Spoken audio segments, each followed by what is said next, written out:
오늘 본문의 제목, 하나님 사랑은 하나님의 사랑일까요? 하나님을 사랑일까요? 두 가지 의미가 모두 쓰였습니다. 그런데 뭐가 먼저일까요? 하나님의 사랑이 먼저일까요? 하나님을 사랑하는 게 먼저일까요? 아, 역시 저희 강북우리교회는 다 알고 있습니다. 이 질문에 대해서 너무 잘 아시는 것 같습니다. 하나님의 사랑이 먼저 우리에게 충분히 차고 넘치도록 흘러왔기 때문에 우리가 하나님을 사랑하게 되었습니다. 오늘 저희가 함께 읽은 본문의 십계명도 이와 같은 원리가 적용되었습니다. 하나님의 사랑이 먼저 있었기에 우리가 하나님의 말씀인 십계명을 순종할 수 있는 것입니다. 십계명의 서론 부분에 해당하는 2절을 저희 함께 봉독하겠습니다. 나는 너를 애굽 땅 종되었던 집에서 인도하여 낸 내 하나님 여호와니라. 아멘. 저희가 보통 주일학교나 십계명을 공부할 때 이 서문을 빼놓고 십계명을 뭐뭐 해야 한다처럼 무조건 따라야 하는 걸로 인식하는 경우가 많습니다. 그러나 저희는 이 서론 부분에 대한 이해가 없이 십계명을 가르치고 따르라고 강요하면 그것은 단순한 윤리나 도덕이 될 수밖에 없습니다. 그러나 십계명이 하나님의 뜻이 될 수 있는 이유와 하나님의 뜻이기에 순종할 수 있는 이유가 저희가 방금 함께 읽은 이 출애굽기 20장 22절의 십계명의 이 서론 부분이 있기 때문입니다. 하나님은 이스라엘에게 십계명을 주시기 전에 가장 먼저 가장 중요한 내용을 알리십니다. 바로 이 십계명을 주시는 이의 정체가 누구신지, 이스라엘 너희에게 이 말씀을 하시는 이가 너희에게 어떤 존재인지를 밝히십니다. 그러면 하나님은 핵심만 이 십계명만 빠르게 주시면 되는데 왜 자신에 대해서 콕 집어 말씀하신 걸까요? 지금 말씀하시는 분이 하나님이신 줄을 모두가 아는데 왜 하나님께서 당신을 이스라엘을 애굽 땅 종되었던 집에서 인도하셨음을 한 번 더 강조하고 있는 걸까요? 그 이유는 앞으로 이어질 이 십계명이 바로 하나님과 이스라엘 이 관계 안에서 이루어져야 하는 것이기 때문에 이 관계성을 하나님께서 밝히시는 것입니다. 이스라엘이 이 십계명에 순종하기에 앞서 하나님과 그들이 어떤 관계인지를 알아야 십계명이 이스라엘에게 의미가 있다는 것입니다. 다시 말해서 하나님과 이스라엘이 어떤 관계인지를 알아야 이 뒤에 나오는 이 십계명이 그들에게 의미가 있다라는 것입니다. 이스라엘이 하나님과의 관계를 먼저 깨닫지 않고는 이 십계명이 의미가 그들의 삶에 없다라는 것입니다. 하나님이 내 삶에, 내 인생에 어떤 의미가 있으신 분인지 알지 못하고는 아무리 십계명을 듣고 배우고 공부하고 암기한다고 해서 아무런 소용이 없다라는 것입니다. 이것은 말씀을 아는 것도 동일하죠.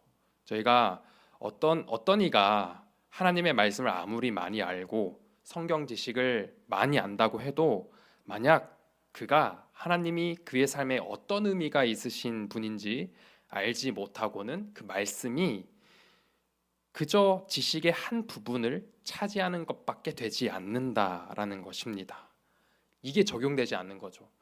나는 너를 애굽 땅 종되었던 집에서 건전 인도하여 낸 내 하나님 여호와다. 이게 내 삶에서 이루어지지 않는 것입니다. 2절을 보시면 십계명을 주시는 하나님께서 이스라엘과 맺고 싶으신 관계가 있습니다. 그것은 바로 애굽 땅 종되었던 집에서 인도하여 낸 여호와 하나님이십니다. 우리를 그저 단순히 이 종의 신분에서 건지신 게 아닙니다. 어디에 종에서 건지셨죠? 애굽이죠. 애굽이 의미하는 바는 몇 가지 층이 존재하는데요. 가장 이 표면적으로 드러나는 층은 내 삶을 힘들게 하는 문제들입니다. 삶의 여러 가지 문제들인 거죠. 그리고 그보다 한 단계 더 깊은 층은 자유를 빼앗긴 상태입니다. 우리가 자유 하면서 누구를 의지하지 않고 완전한 독립체로 서서 자유를 누릴 수 있다고 생각하지만 우리는 결코 평생 누구를 의지하지 않고는 이 자유를 누릴 수 없습니다.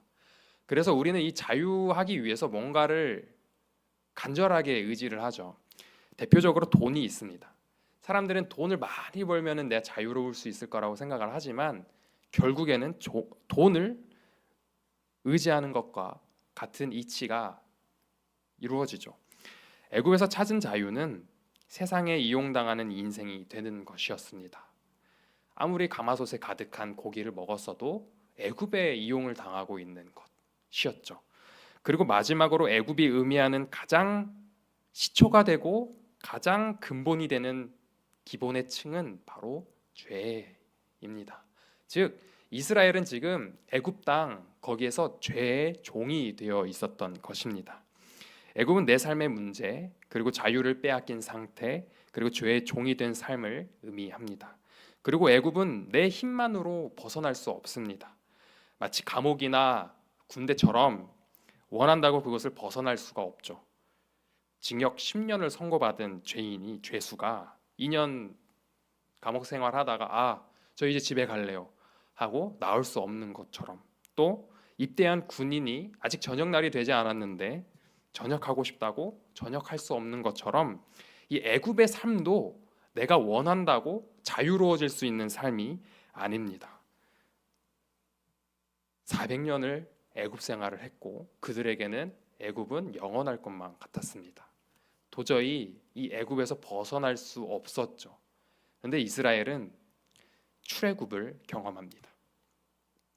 출애굽이 의미하는 것은 전적인 하나님의 주권적인 능력으로 평생 이루어질 수 없을 것 같았던 애굽에서의 자유가 하나님 모르고 살다가 이 죽을 인생에서 하나님께서 개입하셔서 그들이 깨뜨린 하나님과의 이 관계를 회복시키신 사건입니다. 다시 말씀드려서 도저히 이것이 이루어질 수 없었던 일이 하나님의 전적인 능력으로 내가 그동안 죄를 반복해서 짓던 일, 하나님과의 관계가 단절된 이것이 하나님의 능력으로, 오직 하나님의 전적인 능력으로 하나님과의 관계가 회복되었다라는 것입니다. 이것을 우리는 은혜라고 합니다. 즉 출애굽은 은혜인 것이죠. 애굽의 죄로 인해 회복될 수 없을 것 같던 하나님과의 단절된 관계가 하나님의 구원의 능력으로 회복된 것입니다. 이스라엘은 이 출애굽 이후 해방의 자유를 누리고 있었을 것입니다. 모든 문제가 해결되고 하나님과의 관계가 회복되어서 잠시 참 평안이라는 것을 맛보았던 것이죠. 그래서 그들은 아마 들떠 있었을 것입니다. 그런데 이렇게 들떠 있었던 이스라엘, 잠시 이 참 평안을 맛본 정도인 이스라엘에게 하나님은 그 출애굽의 자유는 하나님을 빼놓고는 제대로 누릴 수 없다는 것을 상기시켜 주십니다. 그냥 하나님이 아니라 너희가 알아야 할 하나님은 애굽 땅 종되었던 곳에서 너희를 인도하여 낸 하나님이다. 그거를 너희가 알아야 된다라고 하고 계시는 것입니다. 내 삶의 문제가 해결되고 상황이 바뀌었지만 하나님의 은혜를 기억하지 않고는 또다시 제2의 애굽 생활을 반복할 수 있다는 암시가 있는 것이죠. 이 은혜를 기억할 때 하나님께서 이스라엘에게 주시고자 하시는 십계명을 참되게 지킬 수 있는 것입니다. 하나님께서 2절 서론에서 이스라엘에게 상기시키신 것은 하나님의 구원의 은혜였습니다. 그러면 하나님께서 이 출애굽의 은혜를 상기시키신 왜 하나님께서 이 출애굽의 은혜를 상기시키신 걸까요? 오늘 설교 제목 하나님 사랑에서 단서를 찾아보자면 하나님께서 2절에서 상기시키신 하나님의 구원의 은혜는 하나님의 사랑입니다. 출애굽이라는 엄청난 사랑이 이스라엘의 삶을 죄에서 건지시고 충분히 채우셨기 때문에 이제는 이스라엘이 무엇을 할 수 있냐면요, 하나님을 사랑할 수 있게 된 것입니다. 이 십계명은 하나님의 사랑에 대한 반응으로 순종할 수 있는 율법이었습니다. 하나님의 사랑에 대한 깨달음이 없이 십계명을 열심히 지키면 자칫 위험할 수도 있습니다. 나는 십계명을 잘 지키는데 왜 저 성도는 십계명의 고작 한 개밖에 지키지 못하는 걸까? 라고 정죄할 수 있죠. 정죄는 그래서 은혜를 기억하지 못하는 자가 저지르는 흔한 실수이죠. 그리고 하나님에 대한 중대한 월권 행사이죠. 정죄는 하나님만 하실 수 있는 하나님의 능력입니다. 그리고 정죄는 결코 십계명의 정신이 아니죠. 이 십계명의 정신은 오직 사랑입니다. 사랑으로부터 시작해서 사랑으로 끝나는 게 십계명의 정신이죠. 예수님께서도 산상수훈에서 성도들의 영적인 세계와 관련하여 십계명을 가장 깊은 단계에 이르기까지 철저하게 지켜야 함을 강조하셨고, 이 10개의 계명들을 하나님 사랑 그리고 이웃 사랑 이 두 가지로 요약하셨습니다. 첫 번째 부분인 이 하나님 사랑에서 첫 번째 계명에 해당하는 3절을 보시면 하나님께서 이렇게 말씀하십니다. 너는 나 외에 다른 신들을 내게 두지 말라. 이 구절은 저희 서문과 관련 지어 보면 이해가 쉽습니다. 왜 하나님 외에 다른 신을 두면 안 될까요? 왜 하나님 외에 다른 신을 두면 안 되는 걸까요? 그것은 우리가 애굽에서 400년 종살이를 끊으신 분이 누구신지를 알기 때문입니다. 우리를 애굽에서 건져내신 분이 바로 하나님이시기 때문에 이 은혜를 기억한다면 하나님 외에 다른 신을 둘 생각을 할 수 없는 것이죠. 다른 신을 두는 순간 우리는 은혜를 점검해 봐야 합니다.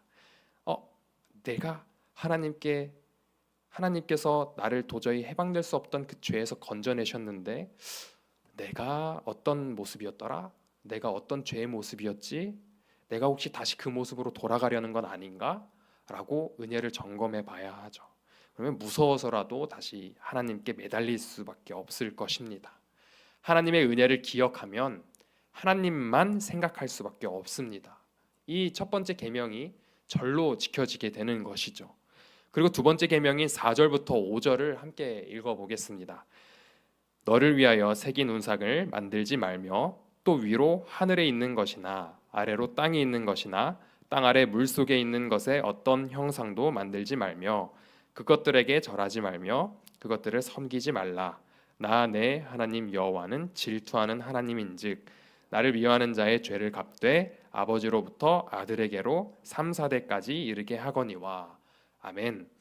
두 번째 계명은 우상이나 어떤 형상도 만들지 말고 그것을 절하거나 섬기지도 말라라고 합니다.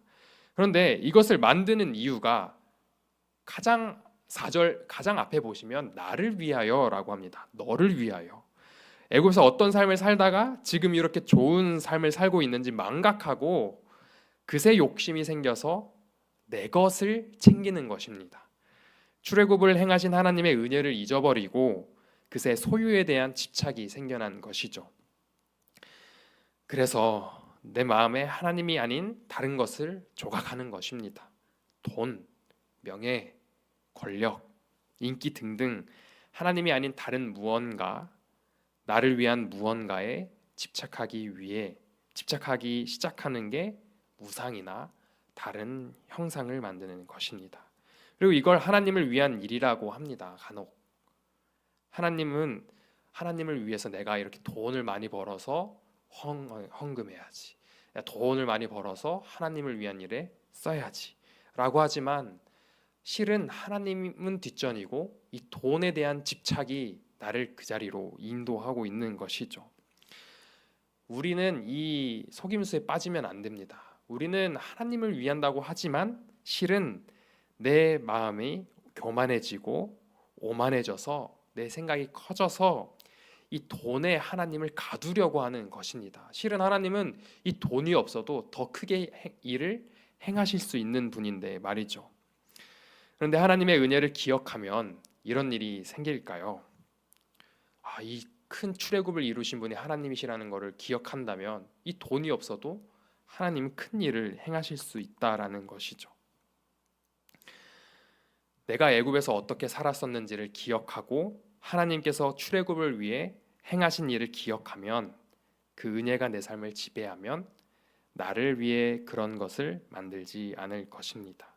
그 결과를 상기시켜 볼 수 있으니까요. 하나님의 은혜를 기억하는 게 이처럼 소중한 것입니다. 그리고 세 번째 계명에서 하나님의 이름을 망령되이 부르지 말라라고 합니다. 7절이죠. 7절을 함께 읽겠습니다.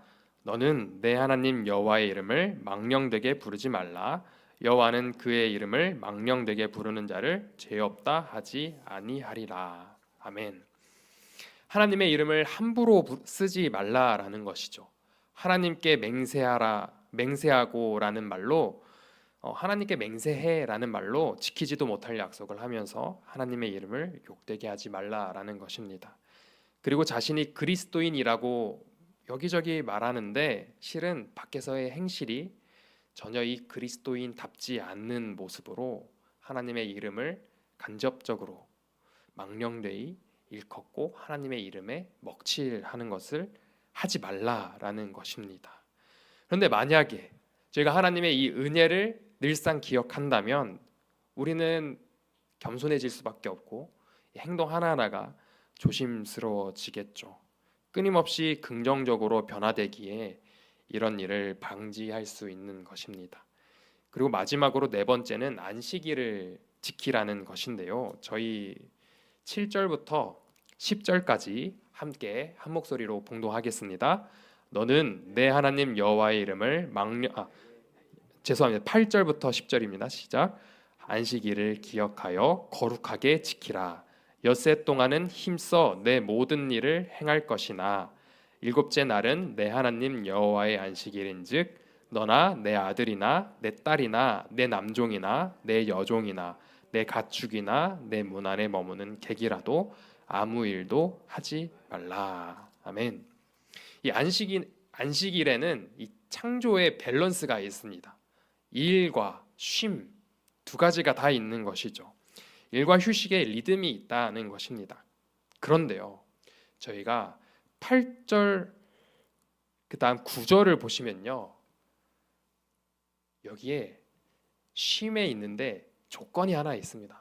힘써 내 모든 일을 행할 것. 6일 동안 힘써서 일하고 일곱째 날 쉬라라는 것입니다.